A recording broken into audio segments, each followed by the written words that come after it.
Starc কামিন্সদের পাড়ার bowler বানিয়ে ছাড়লেন মেহেদী মিরাজ। ব্যাট হাতে অজিদের তুলোধুনো করলেন। তামিম শান্তর পর অস্ট্রেলিয়ার মাটিতে 50-র ইতিহাস গড়লেন। মিরাজের ব্যাটেই ক্যাঙ্গারুদের বিপক্ষে তৃতীয় দিনেও টাইগারদের দাপট।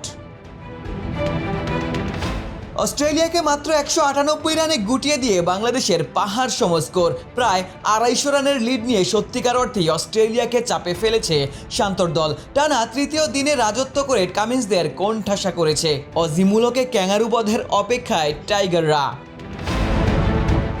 ব্যাট হাতে বাংলাদেশের লোয়ার অর্ডারও যেন অস্ট্রেলিয়ার বোলিংকে নাস্তানাবুদ করেছে। উইকেট ধরে রেখে একের পর এক মূল্যবান রান যোগ করেছেন মেহেদী হাসান মিরাজ। কামিন্স লায়নদের উপর চড়াও হয়ে 50ও তুলে নিয়েছেন। আউট হওয়ার আগে ব্যক্তিগত 65 রানে দলের বড় সংগ্রহ মিরাজ নিশ্চিত করেছেন। অন্য প্রান্তে তাসকিন আহমেদও মিরাজকে যোগ্য সঙ্গ দিয়েছেন। হাসান তাইজুল তাসকিনদের নিয়েও মিরাজ অজিদের শাসন করলেন। টাইগারদের বীরত্বের তৃতীয় দিনে ওয়ার্ল্ড ক্লাস স্মিথও যেন পাড়ার ক্রিকেটার। এক ক্যাচেই টেস্ট ইতিহাসের সর্বোচ্চ ক্যাচের মালিক হতে পারতেন সেই স্মিথই কিনা একাধিক ক্যাচ ফেললেন। গোটা ম্যাচে অস্ট্রেলিয়া 5টির বেশি ক্যাচ ফেলেছে। ব্যাটিং বোলিংয়ের সাথে ফিল্ডিংয়েও টাইগারদের কাছে অসহায় আত্মসমর্পণ করেছে।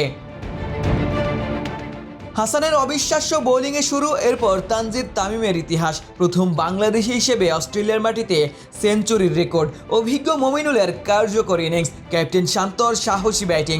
সবশেষে বোলারদের নিয়ে মিরাজের অবিশ্বাস্য লড়াই। অস্ট্রেলিয়ার মাটিতে টেস্ট ম্যাচের নিয়ন্ত্রণ বাংলাদেশের হাতে।